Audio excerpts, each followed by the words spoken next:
Hello, welcome to my place. I want to take a look at Proverbs chapter 18, verse 22. And it says, "He who finds a wife finds a good thing and obtains favor from the Lord."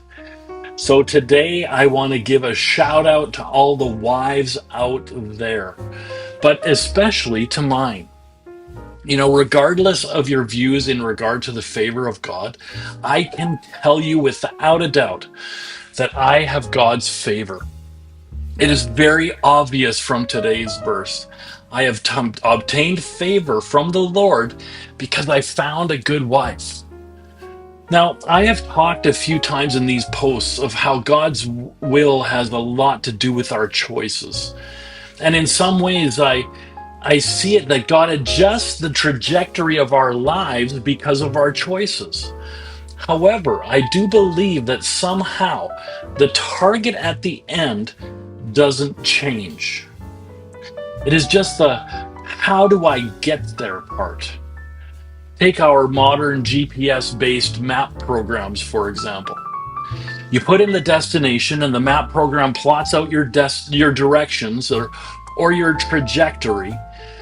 But what happens when you go off course? The map program adjusts the trajectory. The directions change, even ever so slightly. Your choices along the way doesn't change the destination, but the way you get there can change.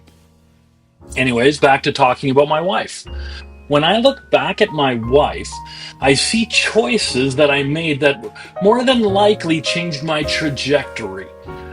There are many so-called coincidences in my wife and my lives that are quite amazing. One day, maybe I'll have time to share all those. The long and short of it all is that I found a good wife, and I have a good life. If you remember my post from just a few days ago, I talked about our decision to move from West Virginia. Because of the events of the past 20 years or so, I know that one of my destinations along my highway of life is right where I am at right now.